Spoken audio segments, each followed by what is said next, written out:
Hello my dear friends, welcome back to my channel. आज मैं आपको एक बहुत ही प्यारी सी कहानी सुनाऊंगी जिसका शीर्षक है जंगल में बर्ड फ्लू। मध्य प्रदेश के जंगल में बहुत से पक्षी रहते थे। उनमें कौवे, कबूतर, तोते, मैना, कोयल और बुलबुल इत्यादि पक्षियों का समावेश था। उन सभी पक्षियों में कौवे की संख्या सबसे ज्यादा थी। सारे पक्षी मिलजुल कर रहते थे। एक दिन तोता, जिसका नाम सोनू था, वहां घोंसले से जैसे ही बाहर आया, उसके मुंह से चीख निकल पड़ी। वह बोला, ओह, ये क्या हो गया? इन्हें किसने मारा? आसपास बहुत सारे कौवे और कबूतरों की लाशें पड़ी थी। सोनू का अंतर्मन दुख से भर गया। उसके सामने उसके कई दोस्त छन्नू, बबलू, भूरा और कनू मृत पड़े थे। कल तक वह जिनके साथ खेलता था, आज वह दुनिया छोड़कर जा चुके थे। चारों तरफ मौत का सन्नाटा फैला था। सोनू ने पेड़ के दूसरे घोंसले पर नजर डाली तो उन्हें खाली देखकर उनका दिल बैठ गया। सोनू बोला, सब के सब पक्षी न जाने कहाँ उड़ गए। आसमान में भी कोई नहीं दिखाई दे रहा है। सोनू ने दूर मंगरू बंदर काका को भागते हुए देखा। वे सबको सावधान करके वहां से हटने का इशारा कर रहे थे। चलो सब, चलो, भाग चलो। एक बहुत बड़ी महामारी की बीमारी आ गई है।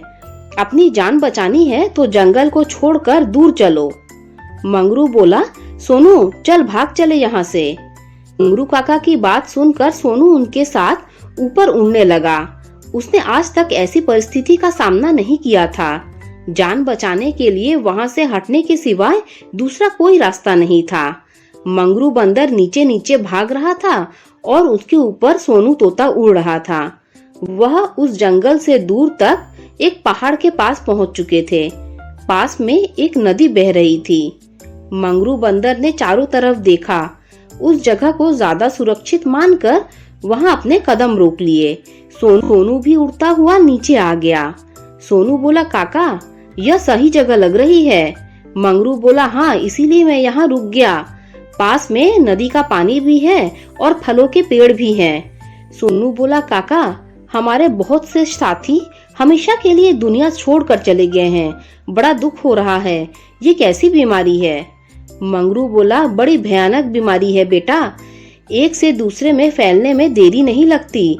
मेरे 2 बंदर साथी भी इसकी चपेट में आ गए हैं। मुझे भी अपनी जन्मभूमि प्यारी थी, लेकिन जान बचाना जरूरी था। जान है तो जहान है। अरे सोनू, तुम तो सवेरे ही उठे होगे, कुछ खाया भी है कि नहीं? सोनू बोला, मुझे भूख तो लगी है, लेकिन वह भयानक दृश्य देखकर मैं सब कुछ भूल गया। काका, आप बहुत थक गए होंगे, बैठिए ना। मैं सामने पेड़ से कुछ पके हुए अमरूद तोड़कर गिराता हूँ, दोनों जन खाएंगे। सोनू उड़ गया और कुछ ही देर में देखते देखते उसकी चोट की फुर्ती से कई अमरूद इकट्ठा हो गए। दोनों ने अमरूद खाए और वहीं बैठ गए। दोनों आपस में बातें कर ही रहे थे कि अचानक सोनू की नजर आने वाले एक बाघ के ऊपर पड़ी। मंगरू काका के पीठ के पीछे से वो आ रहा था, इसीलिए उन्होंने उसे नहीं देखा था। सोनू ने तुरंत काका को सतर्क किया। मंगरू बंदर झट से पेड़ पर चढ़ गया। सोनू तोता भी उड़कर डाल पर बैठ गया। बाघ उन्हें देखता ही रह गया। सोनू और मंगरू ने देखा कि उनकी आंखों के सामने एक कबूतर पेड़ से नीचे गिर गया और उसकी गर्दन बैठने लगी। बाघ उसे देखता ही रह गया, लेकिन उसके पास नहीं गया। वह धीरे धीरे पीछे जाने लगा। सोनू बोला, अरे काका, यह बाघ तो एक कबूतर से डर गया, पीछे ही हटे जा रहा है। मंगरू बोला, अरे बांगरू, वो कबूतर से नहीं, उसकी बीमारी से डर रहा है। महामारी यहाँ तक भी आ गई है। इसी वजह से कबूतर की जान पर आ गई है। अब हमारा यहाँ रुकना खतरे से खाली नहीं। खजूर से गिरे तो बबूल में अटके। चलो, यहाँ से भी भाग चलने में ही भलाई है। बंदर और सोनू वहाँ से आगे के लिए रवाना हो गए। वो दोनों नदी के किनारे बहुत दूर तक चले। वहाँ उन्होंने बहुत सारे बगुलों की टोली को देखा। उन्हें देखकर उनके मन में आशा जाग गई। उन्हें लगा कि यह सचमुच रहने लायक है। यदि खतरा होता तो बगुले भी यहाँ न रहते। वह दोनों वहाँ पर रहने लगे और किसी भी आशंका से निश्चित हो गए। कुछ बगुले ने सोनू से दोस्ती कर ली। बगुले भयवश मंगरू बंदर के पास नहीं जाते थे। बगुला बोला, सोनू भैया, बंदर से मुझे बहुत डर लगता है। एक बार एक बंदर ने मेरी गर्दन पकड़ ली थी, बड़ी मुश्किल से जान बचाई। मेरी जान नहीं बचती। मेरी बगुला दोस्त ने ऐन वक्त पर बंदर को एक केला पेश कर दिया तो बंदर ने मुझे छोड़ दिया।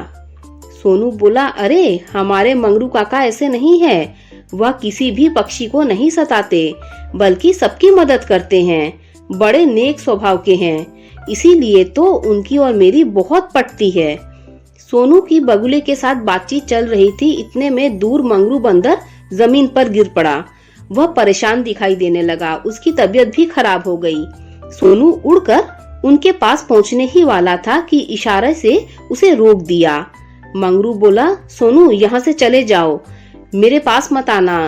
मैं महामारी का शिकार हो गया हूँ। मैं नहीं चाहता कि तुम्हें भी ये बीमारी लगे। तुम अपनी जान बचाकर यहाँ से भाग जाओ।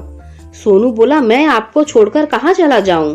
मंगरू बोला, देखो सोनू, यहाँ दिल से नहीं दिमाग से सोचना है। मैं जानता हूँ तुम मुझे बहुत प्यार करते हो। जानबूझकर अपनी जान जोखिम में डालना मूर्खता होगी।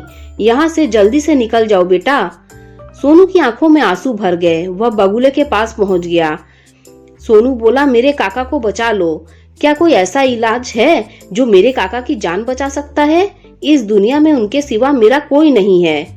बगुला बोला, मेरे साथ जल्दी चलो, समय बहुत कम है। बगुला सोनू को लेकर उड़ गया। उड़ते उड़ते वो दोनों एक पहाड़ के पास पहुंचे। सोनू बोला, बगुला भाई, यहाँ भी तो महामारी फैली हुई है। बगुला बोला, हाँ मैं जानता हूँ, लेकिन दवा भी यही है, चलो मेरे साथ। पहाड़ पर एक जड़ी बूटी देखकर बगुला रुक गया। उसने उसे तोड़ना चाहा तो एक सांप बीच में आ गया। सोनू ने उड़कर सांप को चोट मार दी। सांप पीछे मुड़ गया। सोनू ऊपर उड़ गया। उसके बाद सांप को अपनी तरफ मोड़ने के लिए चोट मार दी। उधर सोनू ने बड़ी ही चालाकी से सांप को अपनी तरफ व्यस्त कर दिया और उधर बगुले ने जड़ी बूटी को अपने कब्जे में ले लिया। जैसे ही जड़ी बूटी बगुले और सोनू के हाथ में लगी, वे दोनों उड़कर अपने क्षेत्र पहुंच गए। उन्होंने देखा मंगरू बंदर अचेत पड़ा हुआ है। सोनू बोला, काका, मैं दवाई लेकर आ गया हूँ। अब आपका अच्छे से इलाज हो जाएगा। आंखें खोलिए ना, दवा खिलाता हूँ। मंगरू बंदर के मुंह से कोई आवाज नहीं आ रही थी। बगुला बोला, देखो सोनू, तुमने आने में देर कर दी। अब इन्हें कोई नहीं बचा पाएगा। सोनू बोला, नहीं नहीं, ऐसा मत कहो। मेरे चाचा को कुछ भी नहीं होगा। मैं अभी दवा इनके मुंह में डालता हूँ। सोनू ने दवा मंगरू के मुंह में डाल दी और पास बैठ गया। बगुला बोला, तोता भाई, इस दवा का सेवन आप भी कर लो, कोई खतरा नहीं होना चाहिए।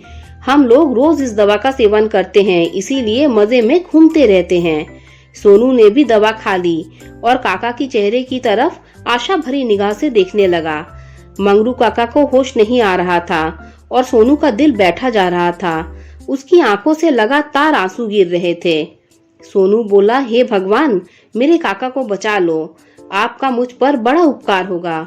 मेरे काका ने कभी भी किसी का कुछ नहीं बिगाड़ा है। उनकी जिंदगी मुझे मेरी जिंदगी से भी प्यारी है। आज उनकी वजह से ही मैं जिंदा हूँ। सोनू ने अचानक देखा तो खुशी से उछल पड़ा। मंगरू बंदर ने आंखें खोल दी और सबसे पहले उसने सोनू को देखा। मंगरू बोला, अरे सोनू, तू यहाँ क्यों बैठा हुआ है? सोनू बोला, काका, अब मैं हमेशा आपके पास ही बैठा रहूंगा। अब ना मुझे कुछ होगा और ना ही आपको कुछ होगा। आपने, मैंने और इन सभी ने दवा खाई है, इसीलिए तो महामारी की बीमारी हम सबने भगाई है। मंगरू काका को सारी बात की जानकारी मिली और उनके चेहरे पर खुशी छा गई और सोनू को बड़े प्यार से अपने पास ले लिया। दोस्तों, ये मोटिवेशनल कहानी अगर आपको अच्छी लगी हो तो लाइक कर दीजिए, मेरे चैनल को सब्सक्राइब कर दीजिए। जब आप मेरे चैनल को सब्सक्राइब करें तो बेल का आइकन भी प्रेस कर दीजिए, जिससे मेरी आने वाली सारी कहानियाँ आप तक सबसे पहले पहुँच जाएगी। Thanks for listening.